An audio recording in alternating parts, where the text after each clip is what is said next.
नमस्कार दोस्तों, शेयर बाजार की एक और वीडियो में आपका स्वागत है। अगर आप भी सोमवार 18 मई को ट्रेडिंग करने जा रहे हैं, तो रुकिए, क्योंकि 15 मई को बाजार ने जो यू टर्न लिया है, उसने बड़े बड़े बुल्स की टेंशन बढ़ा दी है। निफ्टी ने 23,800 पार करने की कोशिश तो की, लेकिन टिका नहीं और बाजार लाल निशान में बंद हुआ। आज की इस वीडियो में हम बात करेंगे सोमवार की सटीक ट्रेडिंग स्ट्रैटेजी की और साथ ही देखेंगे 50 ऐसी बड़ी खबरें और ट्रिगर्स जो सोमवार को बाजार में गदर मचाने वाले हैं। वीडियो को एंड तक देखना, क्योंकि एक भी खबर छूटी तो बड़ा नुकसान हो सकता है। चलिए शुरू करते हैं। 2 दिन तेजी दर्ज करने के बाद शुक्रवार 15 मई को शेयर बाजार गिरावट के साथ बंद हुआ। बाजार ने शुरुआत बढ़त में की और दिन में भी अच्छी तेजी दिखाई, लेकिन जैसे जैसे क्लोजिंग का टाइम आया, बिकवाली होने लगी और बाजार लाल निशान में आ गया। सेंसेक्स 160.73 अंक गिरकर 75,237.99 पर और निफ्टी 46.10 अंक टूटकर 23,643.50 पर बंद हुआ। दिन में सेंसेक्स पिछली क्लोजिंग से 471.64 अंक तक उछलकर 75,870.30 की हाई तक गया। इसी तरह निफ्टी लगभग 150 अंक उछलकर 30,839.30 की हाई तक गया। जब तक निफ्टी 24,000 के ऊपर स्पष्ट रूप से ब्रेकआउट नहीं देता, तब बैंक निफ्टी फिलहाल निफ्टी के मुकाबले ज्यादा कमजोर यानी बियरिश दिख रहा है। ये शुक्रवार को 418 अंक टूटकर 53,710.35 पर बंद हुआ था। इसके लिए शेयर बाजार में तत्काल सपोर्ट 53,500 पर है। इसके नीचे जाने पर बाजार 53,000 और 52,700 का स्तर देखा जा सकता है। ऊपर की तरफ जाने पर 54,000 पहला बड़ा अवरोध है। इसके बाद 54,500 से 55,000 की रेंज मजबूत रेजिस्टेंस का काम करेगी। बैंक निफ्टी में कमजोरी हावी है। जब तक कि 54,000 के ऊपर जाकर बंद नहीं होता, तब तक हर उछाल पर बिकवाली यानी सेल ऑन राइज का दबाव आ सकता है। अगर सोमवार को बाजार में 53,500 का लेवल टूटता है, तो शॉर्ट साइड मंदी के ट्रेडर्स एक्टिव हो सकते हैं, जो एक अच्छी खबर है। मेटल और एनर्जी स्टॉक्स में अभी थोड़ा दबाव दिख रहा है।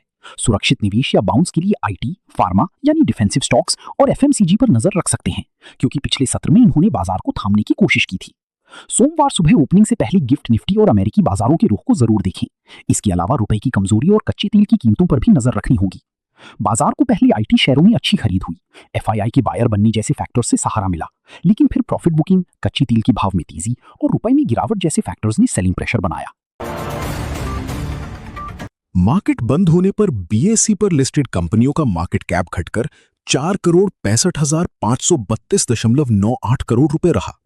एक दिन पहले गुरुवार को मार्केट कैप 4,62,885.061 करोड़ रुपए रहा था, यानी कि 1,67,480.081 करोड़ रुपए की कमी आई। प्रॉफिट बुकिंग शेयर बाजार में पहले 2 दिन और फिर शुक्रवार की तेजी देखते हुए निवेशकों ने ऊंचे स्तरों पर मुनाफा वसूली की। इससे अचानक बाजार में धड़ाधड़ बिकवाली होने लगी। रुपए का भाव अंतर बैंक विदेशी मुद्रा विनिमय बाजार में रुपया शुक्रवार को दोपहर के कारोबार में पहली बार 96.14 का रिकॉर्ड निचले स्तर पर पहुंच गया। बाद में रुपया 30 पैसे की कमजोरी के साथ 95.94 पर बंद हुआ।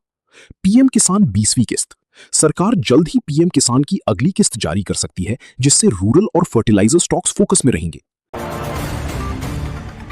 सरकारी बैंकों पर दबाव देखा जा सकता है। पीएनबी और बैंक ऑफ बड़ौदा में 2.4% से ज्यादा की गिरावट आई।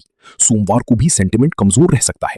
वैश्विक स्तर पर कच्चे तेल की कीमतों में तेजी, डॉलर की मजबूती और अमेरिकी पॉलिसी मेकर्स की सख्त टिप्पणियों के बीच रुपए की वैल्यू में गिरावट आई। गुरुवार को रुपया 2 पैसे की मामूली बढ़त के साथ 95.64 पर बंद हुआ था। वैश्विक तेल मानक ब्रांड क्रूड वायदा कारोबार में 3.2% चढ़कर 109.20 प्रति बैरल पर पहुंच गया। इससे महंगाई बढ़ने की चिंता एक बार फिर बढ़ गई। एशियाई बाजारों में भी गिरावट है। कॉस्पी में 6% से ज्यादा की गिरावट है। निक्की 225.3% और हैंगसेंग में भी गिरावट आई है। ताइवान वेटेड शंघाई कंपोजिट और सेक कंपोजिट 1 से ज्यादा फिसले हैं। भू राजनीतिक चिंताएं तनाव बाजारों पर हावी रहा। गुरुवार को संयुक्त अरब अमीरात के तट के पास ईरानी कर्मियों द्वारा कथित तौर पर एक जहाज को जब्त कर लिया गया। अमेरिका ने भी युद्ध समाप्त करने के लिए ईरान द्वारा भेजे गए 14 सूत्रीय प्रस्ताव को अस्वीकार कर दिया है। साथ ही अमेरिकी राष्ट्रपति डोनाल्ड ट्रंप और चीनी राष्ट्रपति शी जिनपिंग के बीच हुई मीटिंग से कोई बड़ी सफलता न मिलने के बाद निवेशक सतर्क रहे। एक दिन पहले यानी गुरुवार को सेंसेक्स 789.44 अंक या 1.06% की बढ़त के साथ 75,398.72 पर बंद हुआ था। निफ्टी भी 277 अंक या 1.8% चढ़कर 23,689.60 पर बंद हुआ। 18 मई को कैसी रह सकती है बाजार की चाल? एलकेपी सिक्योरिटीज की सीनियर टेक्निकल एनालिस्ट रूपक डी ने बताया है कि डेली चार्ट पर लगातार लोअर टॉप बन रहा है, जो एक बेरिश सेटअप का संकेत है। ब्रोकरेज का मानना है कि भारत अभी धीमी कमाई यानी अर्निंग्स में स्लो डाउन के दौर से बाहर निकल रहा है और आगे कंपनियों की कमाई तेजी से बढ़ सकती है। इसी वजह से शेयर बाजार में भी मजबूती आ सकती है। मॉर्गन स्टैनली का मानना है कि भारत के पास कई मजबूत पॉजिटिव फैक्टर्स हैं। भारत यूएस और भारत यूके ट्रेड डील में प्रगति करता हुआ दिख रहा है। इंडेक्स को डेली टाइम फ्रेम पर 20 ईएमए और वीकली टाइम फ्रेम पर 50 ईएमए पर भी कड़ा रेजिस्टेंस मिल रहा है। इसके अलावा ब्रेंट क्रूड की कीमतों में ब्रेकआउट के बाद वॉलेटिलिटी इंडेक्स इंडिया विक्स दिन के निचले स्तर से लगभग 9% ऊपर चढ़ गया है। आरएसआई बेरिश क्रॉसओवर में बना हुआ है और लगातार नीचे गिर रहा है, जो कमजोर मोमेंटम का संकेत है। उन्होंने आगे कहा कि नियर टर्म में निफ्टी के 23,500 से नीचे गिरने पर इंडेक्स में फिर से बिकवाली का दबाव देखने को मिल सकता है। 23,500 से नीचे का ब्रेक इंडेक्स को 23,150 और उससे भी निचले स्तरों तक खींच सकता है। ऊपर की ओर 23,800 के एक एवरेज रेजिस्टेंस के रूप में काम करते रहने की उम्मीद है। एसबीआई सिक्योरिटीज में टेक्निकल और डेरिवेटिव रिसर्च के हेड सुदीप शाह के मुताबिक निफ्टी के लिए तत्काल सपोर्ट 23,500 से 23,450 के दायरे में है। इस दायरे से नीचे कोई भी टिकाऊ गिरावट निफ्टी की कमजोरी को 23,300 तक और उसके बाद नियर टर्म में 23,150 तक बढ़ा सकती है। मॉर्गन स्टैनली का कहना है कि जून 2027 तक बीएसई सेंसेक्स करीब 89,000 के स्तर तक पहुंच सकता है। यानी अगर करंट भाव से देखें तो मौजूदा स्तर से लगभग 15% की ज्यादा तेजी देखने को मिल सकती है। वहीं ऊपर की ओर निफ्टी के लिए तत्काल रेजिस्टेंस 23,800 से 23,850 के दायरे में है। जियो इन्वेस्टमेंट्स के रिसर्च विनोद नायर ने यह कहा कि हाल की राहत रैली के बाद निवेशक सतर्क हो गए हैं। बॉन्ड यील्ड में बढ़ोतरी, कमजोर रुपया और ईंधन की कीमतों में बढ़ोतरी ने महंगाई की चिंताओं को फिर से बढ़ा दिया है। हालांकि अच्छे वैल्यूएशंस और Q4 के अच्छे नतीजे गिरावट को थामने का काम कर रहे हैं। अब बाजार का फोकस उन संभावित राजकोषीय और मौद्रिक उपायों पर हो गया है जिनसे रुपये को बचाया जा सके और भुगतान संतुलन को स्थिर किया जा सके। ग्लोबल लेवल पर बढ़ती यील्ड्स ने EIB तेजी को रोक दिया है। बाजार की भविष्य की दिशा भू राजनीतिक घटनाओं से तय होगी। नियोजित इन्वेस्टमेंट की चीफ मार्केट एनालिस्ट आनंद जेम्स का कहना है कि पिछले कारोबारी सत्र में आई तेजी बाजार के अच्छे रुझान का संकेत थी। हालांकि हफ्ते अंतिम दौर में होने के कारण बाजार में आज कंसोलिडेशन हुआ है। नीचे की तरफ 23,600 पर मजबूत सपोर्ट है।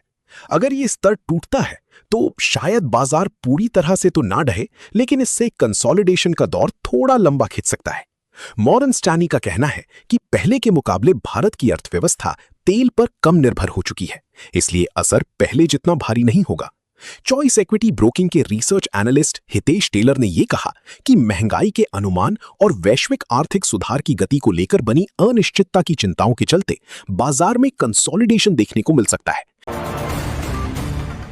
क्योंकि निफ्टी 23,900 से 24,000 के रेजिस्टेंस जोन की करीब पहुंच रहा है।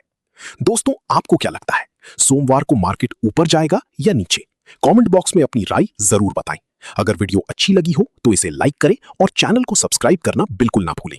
शेयर बाजार में निवेश जोखिमों के अधीन है, इसलिए अपने फाइनेंशियल एडवाइजर से सलाह जरूर लें।